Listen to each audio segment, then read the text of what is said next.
galera, me chamo Bia. Eu me chamo Nicolas. E hoje nós estamos trazendo pra vocês, pra reagir aqui no canal, mais novo vídeo lá do canal do Clark. Verdade. Premonição 6. Isso. O filme de terror do ano. Darem um vídeo. Galera, recentemente saiu nos cinemas, né? Esse filme aqui. Quando foi? Não sei. Não sei, mas Não sei possivelmente ainda, nesse exato momento ainda tá no cinema. Será? Não sei se você assistiu, já deixa aí nos comentários. Eu acho que, assim, na minha opinião, tá? Como eu assisti os 5, eu não pensava que iria sair, tipo assim, Premonição 6. Porque o 5 é como se fosse o 0 pra fechar a obra toda. Fechou o círculo. Redondo. Ou não, né? Eu assisti até o 4. Foi? Eu não assisti o 5, não. Pois é. Aí o 6, possivelmente pra gente... A volta da morte. É como se fosse uma continuação, mas eu acho que não. Eu acho, mas pela thumb vai ter o mesmo cara lá, que é o Coveiro. Não é esse aqui não é o Coveiro, não é? Eu acho que é.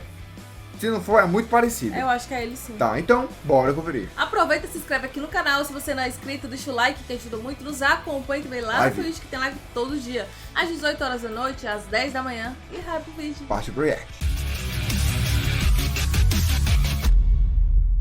Então, galera, bora começar? O link do vídeo original tá na descrição. Bora lá. Anteriormente, no universo cinematográfico de Premonição. Todo mundo morreu! Sim, todo mundo morreu e acompanhamos toda uma saga de filmes com um inimigo em comum, a mesmíssima morte. Porém, nesse universo, a morte gosta de ser um pouco mais original. Então, antes de levar todos os adolescentes de todas as sagas diretamente pro céu, ela vai te dar alguns sinais. Pode ser seu nome, um pedaço de papel ou uma música, não importa. O que importa é que quem entra na lista da morte dificilmente vai sair com vida. Mesmo normalmente sendo uma coisa totalmente improvável, acontecem uma série de eventos que aos pouquinhos vai desencadear o motivo do seu fim trágico. O pior tipo de filme para paranoicos. Inclusive, se não viste meu resumo dos 5 filmes já lançados dessa franquia, vá ver. A coisa é que, querendo ou não, essa veio a se tornar uma das franquias slashers mais famosas de todos os tempos. Uma das únicas coisas boas dos anos 2000 que se mantém até hoje. Na vida real você cai e arranha a perna, e em Premonição você cai e se explode todo. Então já se acomoda e toma cuidado enquanto assiste, porque hoje, nesse canal, Premonição 6, Laços de Sangue, de 2025. Mais especificamente dessa mesma semana. Foi maio, já começa com esse casal simpático aí. Não sabemos seus nomes, nem em que época estão, mas se fosse chutar, vendo os carros e a roupa, parece que estamos em 1950. Já o restaurante que estão indo se chama Skyview e parece ter vindo de um futuro tecnológico. Enfim, a danada da morte, claro, já está dando sinais de que entrar nisso aí vai dar ruim. Quem acompanha a franquia sabe bem. Quando já estão no topo da torre, uma torre imensa, a mulher começa a ser bombardeada por uma série de, premonições. Então ela começa a passar mal e o filme vai nos dando mais detalhes do ambiente. Muito bom esse diferencial da franquia que te deixa sem saber como a coisa toda vai acontecer. Pra completar... então... A gente não vê, quem só vê é ela. Aí ela vê, dá uma parada. E a gente não sabe como é que vai acontecer, o que vai acontecer. Interessante, se for desse jeito, é interessante de verdade. O cara leva a namorada, que claramente tem medo de altura, para o ponto mais alto e aberto da torre, onde a morte continua dando sinais. Mas quem se importa, eles estão amando e rola até um pedido de casamento. É muito lindo. E antes de morrer, brutalmente a loirinha aceita o pedido e também revela que está grávida. Que maravilha. Nesse momento, um dos moleques que tava ali joga uma moeda e os caras se superam nesses efeitos dominó. E eu, como fã dessa franquia, também gosto bastante, porque essa moeda entra num duto de ventilação e trava um dos circuladores de ar. Outro detalhe é que a torre já tá meio que na capacidade máxima e, pra piorar, todas as pessoas ali estão dançando e pulando feito animais, coisa que faz os pregos de sustentação começarem a escapar, o vidro no pé deles rachar e não demora muito pra dar a lógica. O vidro finalmente quebra e já vão saindo os 5 figurantes dali. Outra pessoa que fica pendurada é o próprio namorado / futuro pai e marido da loira. Bom, bem-vindo à nossa lista de mães solteiras. E lembram da premonição da música? O chefe por ali também acaba sem querer querendo tacando fogo nas pessoas como se nada e não para por aí. Já que a moeda de antes, num lugar errado, também acaba por ser a causadora de uma combustão instantânea e incendiar de vez o lugar inteiro. Pra piorar, sim, dá pra piorar, quando a loira vai descer as escadas, o prédio começa a se desmanchar. Quem desceu de escada desceu, quem não desceu não desce mais. Então mais uma boa galera começa a se amontoar no elevador e bum, ele também despenca. Por sorte, quem sobrou lá em cima também encontrou um jeito de descer. Eles vão descer com o prédio e tudo, já que o negócio tá virando como se fosse um Titanic. Sangue de Jesus tem poder, mano. No fim, quem não foi conhecer Jesus pessoalmente ainda foi a loira, juntamente com essa criança aí. Lembrem muito bem dessa criança. Não. As últimas duas vítimas que ficam penduradas Não, não. É ele! Não Peraí, é possível. vamos ver. Não é possível. Assim, eu já aproveitar que eu dei pausa. Assim, o acidente, eu não tô gostando. Gosto pessoal, tá? Por quê? Porque o que eu gostei nos outros filmes foi que são coisas que podem acontecer no cotidiano. O avião, na rodovia, no parque de diversões. Aqui começou lá em 1950 e é num prédio que tem o piso de vida. Eu não gostei. Tu sabe que existem prédios com piso de vidro, né? Eu sei, mas... Tu é doido, é isso aqui que dá medo. Ah, eu não tô com medo, porque eu nunca iria pra um negócio desse. Entendeu? Então, pra mim, eu já não tenho medo. O dos outros, não. O avião, o lá, negócio da Fórmula 1, tudo isso. Eu fiquei, caraca, velho. O parque, eu fiquei, caraca, velho. Esse daqui eu tô zero medo. Zero. Eu iria pôr esse negócio de vidro. Tu iria? Iria. Dá. É por isso que já deixa aí nos comentários se você iria ou não. Eu já não ia. Nem lá em São Paulo. Tirei, eu já tô sem medo já. Mas bora. Por um anel. Mas claro, eles também acabam caindo após o anel escapar do dedo e Ai. da forma mais dolorosa possível. Nossa, Depois disso, em uma tá transição meio visões da Raven... Na verdade, totalmente visões da Raven, voltamos para os dias atuais com uma nova personagem. Bom, essa é a Stephanie Lewis. E todo esse começo do filme não passou de uma visão / sonho ou sei lá o que da garota que, claro, fica bem assustada. Mais tarde, enquanto tá levando seu irmão para a casa dos tios, descobrimos que o nome da loirinha do começo era Iris. A Lewis está tendo pesadelos frequentes com os acontecimentos da torre e, bom, ela diz que a Iris pode ser a avó dela que tinha o mesmo nome. Quando os dois chegam ao destino, uma casa cheia de vítimas, quer dizer, cheia de adolescentes que vão nos acompanhar a partir daqui. O prato preferido da morte. Enquanto está lá, Henry já aproveita para questionar os tios sobre a mãe dele e sim, é a mesma Iris, porém diferente do que vimos, a Iris está viva nos dias atuais. Bom, depois da morte do marido, ela ficou completamente paranoica, não deixava os filhos saírem e se assustava com qualquer possibilidade de uma morte iminente. E não para por aí, a mulher ficou tão maluca que o Estado teve que tirar a guarda dos filhos dela e colocar eles em orfanatos. Os filhos até se mudaram para não serem encontrados por ela, que ficava enviando cartas e fotos de gente sem vida. Sinistro. Então o conselho do tio é que a garota fique bem longe da mulher. Ela é doente e perigosa, segundo ele. De qualquer forma, esse sonho também está deixando a Stephanie maluca. Ela não quer parar de procurar. Então o próximo passo é ver uma das cartas que a Iris enviava. E ela encontra uma foto com o mesmo casal. Não, pera, mano, aqui... Eu não gostei não, desandou, mano. Cara, desandou. Aqui já quebrou toda a franquia. É. Não faz sentido.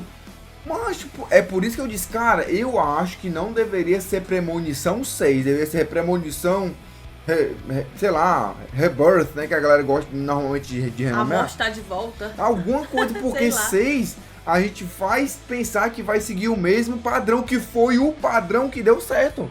Do mesmo jeito, eu sei que muitas pessoas hoje em dia não gostam, tá? Mas enquanto tava dando certo, o padrão da Marvel tava todo mundo gostando. Quando começou a desandar, tirar o padrão, colocar mais pastelão, mais alguma coisa, desandou, não gostamos. Já aconteceu aqui. Tá, bora. Casal que aparece no sonho. Acontece que ela também conseguiu o endereço atual da própria Iris, e como uma boa personagem principal burra ignorando todos os avisos, vai lá encontrar com a velha sozinha. Chegando lá, vemos que a Iris agora vive numa espécie de fortaleza da solidão feita de lixo, longe de tudo e de todos e repleta de avisos para manterem distância, parecendo uma zona de guerra. Acontece que a velha se tornou aos poucos a maior inimiga da morte, ela está atenta a qualquer sinal que possa aparecer, e quando a Stephanie diz que vem sonhando com os acontecimentos na torre há meses sem parar, a Iris revela que aquilo não foi o que realmente aconteceu, mas sim uma premonição dela mesma. Basicamente, a mulher teve uma pequena visão do futuro antes antes mesmo que ele acontecesse, literalmente teve uma visão da Raven. Então na hora em que o cabra pede ela em casamento, ela já fica completamente em pânico, diz que todos ali vão de F, e já sabendo como, ela também tira a moeda da mão do garoto, tampa o fogo no prato do cozinheiro e avisa a todos que o vidro da pista está rachando. Resumindo, o restaurante foi fechado e ninguém ali morreu. Atrasou o lado da morte em umas 200 vidas ela. E como a morte não gosta que ferre com os planos dela, eventualmente ela voltou para levar todos aqueles que deveriam ter ido de F na torre, inclusive o marido, mesmo que ainda tenham tido tempo de fazer filhos. Bom, a única vida pendente ali na listinha da morte é a própria Iris, porém ela sabe exatamente como antecipar os acontecimentos, mesmo que agora, ela descobriu que tem um câncer e dessa vez não vai ter o que fazer. Ao menos ela sabe como não morrer tragicamente. Eu tô te vendo, peste. Com tudo esclarecido, a mulher ainda tenta entregar. Ela joga um copo na morte. Cara, me perdoe, tá? Não. Me perdoe. Já desisti. A mulher, essa véia aqui, que é a Iris, ela tá isolada. Isolada num local onde tem energia, monitoramento de câmera, vidro, porque tem as telas. Cara, todo mundo que tava sozinho, a morte fez. Diz que ela entende a morte. Amiga, não me desculpa, tu é um ser humano ainda. Aí, porque o roteiro quer, ela vai todas as vezes, porque sim, ela sendo sozinha, sem ajudada de ninguém, ganhar da morte sempre. Ei. Forçada. Não, cara, isso aqui eu não gostei não, porque quem teve a premonição foi outra pessoa. A pessoa não tá no rolê, não. Essa menina que teve a premonição, ela não se viu indo de Vasco. De onde é que já se viu isso nessa franquia? Na verdade, ela não teve a premonição, ela teve a visão da premonição que aconteceu com a Iris. Ela teve uma visão. Mas por quê? Vamos ver se explica. Roteiro! Que quiseram inovar. Meu Deus, mas tá. Eu tô com raiva já. Entregar a Neto um livro com a pesquisa da sua vida, um livro que te ensina a evitar a morte. Literalmente ela quer que a guria leia o roteiro do filme. Porém, para manter seu papel de personagem burra, a Stephanie fica muito assustada com tudo isso e não aceita. Ela pensa que a velha endoidou. Então a garota tenta sair correndo de lá, mas sua avó, ignorando todos os outros sinais da morte, vai até ela e faz ela aceitar o livro. A coisa é que a velha sabe que a família também está condenada à mesma maldição, já que vieram de uma linhagem que, bom, não era pra acontecer. E como ainda depois de tudo a Stephanie ainda se recusa a acreditar, a Iris resolve dar uma prova visual. Sim, aquela que era provavelmente a melhor e mais duradoura sobrevivente da franquia até aqui, acaba de se deixar levar pela morte. Adeus, Iris, no filme você foi só uma velha maluca, mas nesse canal sempre será lembrada como a heroína incompreendida. E com sua maior pendência fora do Não, tu viu? Morreu. Morreu. Só foi sair de casa. Como é que essa velha acabou de falar que sabe todas as artimanhas da morte e morreu?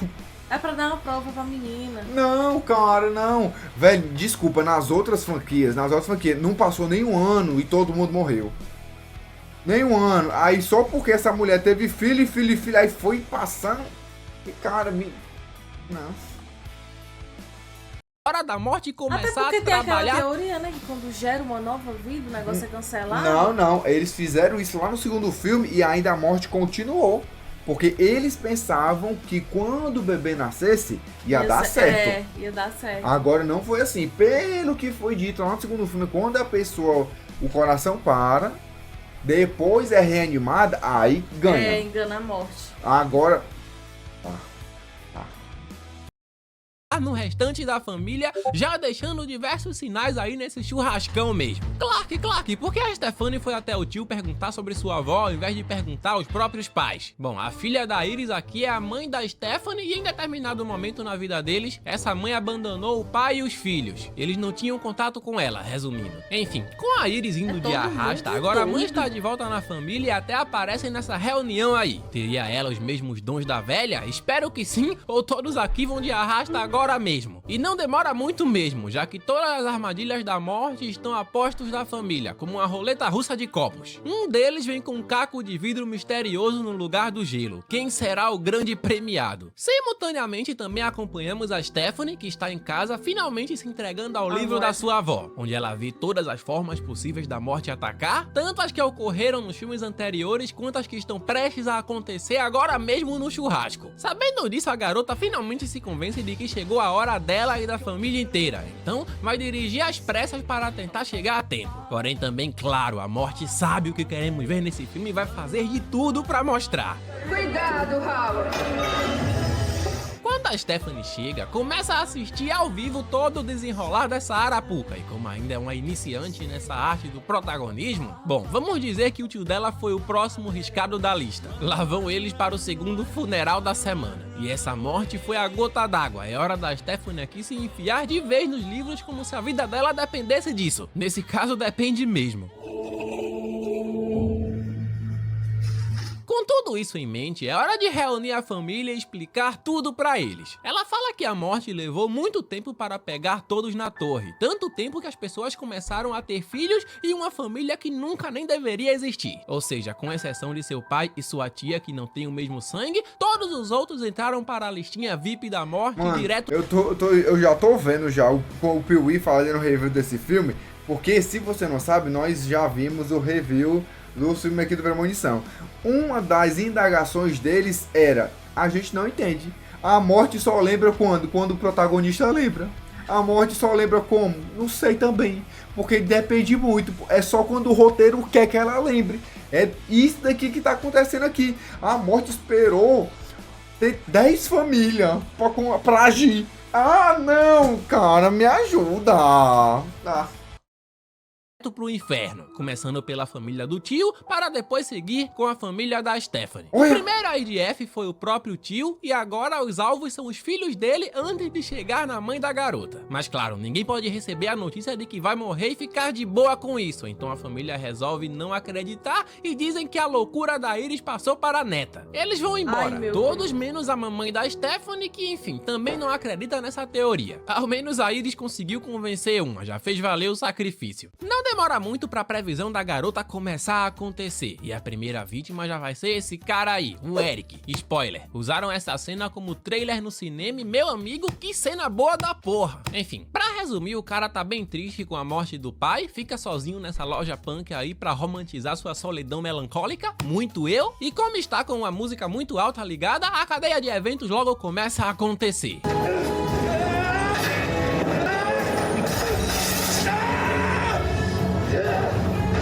Enfim, segundo nome da lista indo de arrasta aí e com uma ótima trilha sonora de fundo. Eu amo esse filme, ou pelo menos é o que pensávamos, já que no dia seguinte o cara aparece por lá vivo e perfeitamente bem como se nada. Tá aí uma novidade pra franquia, essa me pegou de surpresa. Clark, mas o cara não literalmente caiu no fogo? Sim, porém aqui a desculpa foi que graças à jaqueta de couro, ele saiu sem nenhum arranhão e teve muita sorte. Bom, o Eric agora meio que acredita nessa teoria de que ele é o próximo da lista. Porém, depois do que aconteceu, o mano já tá achando que é imortal. Porque essa parada é muita doideira. Caralho! Merda! Os caras realmente estão se esforçando pra não serem previsíveis dessa vez. Diferente da Iris e da Stephanie, o Eric aqui não tem paranoia. Ao invés de observar tudo à sua volta, ele só vai seja lá o que Deus quiser. E por algum motivo, parece que tudo tá dando certo. Quem já não teve essa sorte foi a Julia, que seria a próxima da lista depois do Eric. Então ela acaba indo parar num compactador de lixo e bom, não foi um dos melhores jeitos de morrer. Adeus, Julia. Nunca lembraremos porque você foi a personagem mais apagada até aqui. Com isso, é hora da segunda reunião da família. Dessa vez eles definitivamente não podem meter o louco e mais. A tia da Stephanie nos revela que o Eric na verdade não é filho biológico da família, ou seja, a mulher pulou a cerca em algum momento do casamento e o Eric não faz parte da lista também. Quase que a morte comete um engano aqui matando ele. Vai com calma, morte. Bom, o próximo na lista é o Bob. Mas se é filho de outra pessoa, não continua sendo filho não? Mas é tipo assim, é porque lá... Eu acho que ela segue pelos laços de sangue. A morte aí a morte decidiu agora, não, o meio irmão eu vou deixar pra lá. É os laços de sangue, porque como era pra essa menina nem existir, então os filhos dela também não iriam existir, os filhos de sangue, e os outros são filhos de outras pessoas. O meio-irmão não conta. Não. Olha lá assim quais são os critérios da morte. Nem ela. Ela vai... Mano, o outro filme eu errei. Vou refazer aqui, mano... Dessa vez eu vou acertar, Cara, misericórdia. O caçula na família dos tios. E como o livro da Iris falava sobre uma pessoa que sobreviveu à morte, o plano é ir até lá e levar o moleque junto. Ao menos se conseguirem manter ele vivo no caminho. Enfim, no fim vai ser uma viagem em família com exceção do pai e da tia. E já que o Eric foi junto, não é como se a morte pudesse fazer um pentakill explodindo o carro com todo mundo dentro. Enquanto dirige, também conhecemos um pouco do lado da mãe nessa história. Como a vovó da Iris ensinou ela a ver a morte em qualquer coisa. Ela teve medo de passar a mesma paranoia para os filhos e decidiu ir embora comprar cigarro, é isso. Quando chegam ao hospital, eles encontram esse doutor que simplesmente já sabia que eles vinham e simplesmente já sabe o nome de todos eles. Até porque se pra você ele tem cara conhecido é porque, porra, esse cara é a própria premonição, literalmente a morte em pessoa, talvez. Aqui conhecido como JB, um antigo amigo da Iris. E lembra do garotinho que estava lá na torre no dia do acidente? Era ele também. A minha mãe me levou pro trabalho dela naquela noite. Não era pra eu estar lá, exceto, é claro, pra morrer. Bom, pra resumir, ele diz que a morte foi atrás das pessoas na torre por ordem de idade. E como ele era o mais novo por lá, a Iris e toda a sua família ainda precisavam ir de arrasta antes de chegar a hora dele. Ou seja, durante todos esses anos, o William Bloodworth investiu na segurança e bem-estar da Iris. Isso é, segundo ele. Lembrando, várias teorias de premonição dizem que esse cara é literalmente a morte. O cara se garante tanto que ainda passa a visão de como encerrar o ciclo. Ele está desafiando que tentem o impedir. Basicamente, ou você tira a vida de alguém, ou você tira a sua própria vida. É a única forma de interromper tudo. Porra, se o cara se matar, a morte vence por WO. E essa coisa até já vimos anteriormente na franquia. Porém, o JB revela um caminho alternativo e inédito. Se você morrer, entre aspas, e te trouxerem de volta por meio de massagem cardíaca ou algo parecido, sim, o ciclo também se encerra. Literalmente enganar a morte. Enfim, instruções dadas, é hora do JB, vulgo morte, se divertir um pouco com a tentativa dos jovens para ficarem vivos. O fato é que todos vocês vão morrer. A vida é valiosa. Mas todo mundo vai morrer. Cada segundo. Um dia. Não sabemos a nossa hora. Boa sorte. Ele ajudou muito. Curiosidade triste, esse ator, conhecido também por interpretar o Candyman nos filmes do Candyman, veio a falecer 6 meses depois das filmagens desse filme. Adeus. Parece que nem a morte conseguiu escapar dela mesma e essa franquia não vai ser a mesma sem você. Bom, pra tentar salvar seu irmão, a ideia do Eric aí é dar a ele um dos doces no qual ele é mais alérgico possível para depois trazê-lo de volta. O problema é que nesse processo o Bob também fica sozinho na sala e vocês sabem o que acontece com quem fica sozinho com a morte. Sem ser a véia. De qualquer forma, o Eric volta com uma cadeira de rodas e tudo está pronto para o plano de comer o doce mortal. O Bob come, fica com falta de ar, mas não pode receber a insulina ainda, ele precisa morrer para dar certo. Nessa hora, bom, o plano da morte começa a andar novamente, uma máquina magnética é ativada e com isso ela puxa todo tipo de metal com uma força absurda. Caraca! Péssima notícia, o Eric é cheio de pinças em todo lugar do corpo, então dá pra imaginar que não é lá uma cena muito bonita de se ver. Inclusive, como o Bob era o verdadeiro alvo, ele se vai também quando a enfermeira abre a porta do lugar. E só sai uma um, ótima né? forma da morte se vingar pelo Eric se metendo em seu caminho e ainda levar o Bob junto. Enfim, chegou a hora da mãe. Já de noite, novo plano. Aí eles viveu por décadas dentro de sua cabana e se tem um lugar onde eles podem ter alguma vantagem, é lá. Então o que eles vão fazer é levar a mãe para que ela more por ali, protegendo seus filhos também. Chegando lá, a morte, que não quer ter que esperar todas essas décadas de novo, já começa a agir logo da pior forma possível.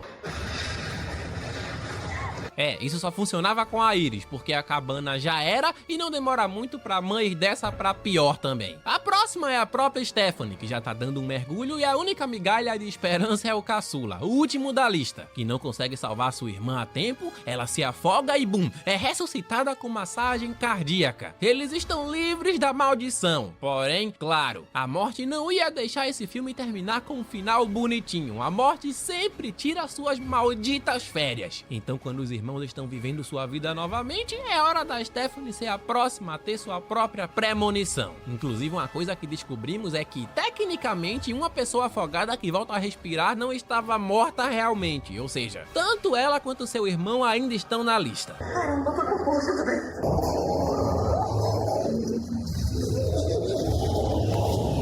Dessa vez não restou ninguém pra contar a história, como sempre. Mesmo assim, espero que essa saga continue com suas sequências. Na crítica, e mesmo tendo sido lançado há apenas alguns dias, o filme já alcançou uma nota maior que 7. Não temos muitos detalhes do seu faturamento, já que ainda é recente, mas a estimativa é que o filme tenha custado apenas 15 milhões e já alcançou uma bilheteria mundial de 44. Os caras estão indo bem demais e eu te recomendo muito a ir no cinema. Particularmente, essa é uma franquia que eu gosto pra caramba, e aqui eles seguem tudo o que queremos ver, uma série de acontecimentos malucos seguidos de uma morte extremamente brutal e improvável. E mesmo às vezes o filme não convencendo muito a favor do medo na vida real, já que eles não ficam muito abalados quando alguém da própria família morre, é um filme que cumpre muito bem o que promete. Por isso, comigo, ele tem antes vou dizer, tá? Uma premonição. Se você não deixar um gostei, um comentário, uma seguida no Insta, tudo isso que é grátis, alguma coisa lhe acontecerá. Enfim, comigo, Premonição 6, Laços de Sangue tem um 7. Até a próxima. Deixa pra lá, cara. Aí, você já viu um novo vídeo? Eu acho que ele foi generoso. Demais. Eu tô ligado em tudo que tá rolando. Falou. Não. Não. Desculpa, tá, galera? Eu acho que ele foi muito generoso com a nota 7. Mas demais, tá? Nossa, foi demais. Eu daria um 5. Não gostei, não. Não gostei do começo. Tem algumas mortes que são legalzinhas, que o tronco da árvore aqui, o cara lá na sala magnética e tudo, foi legal. Agora, aquele começo foi horroroso. Horroroso. Cara... A mulher lá, sozinha, com um bocado de coisa. Não. Cara, pra mim, destoou de como a franquia foi montada, tá? Ah, Nicolas, mas tu quer a mesma coisa sempre? Não. Mas, cara, bota mais o pé no chãozinho, porque eu acho que saiu muito do chão. Porque cada filme é uma cor diferente. Nesse daqui, era pela idade. Olha! Não, vamos matar... Vamos fazer a galera aí de arracha do mais velho até o mais novo.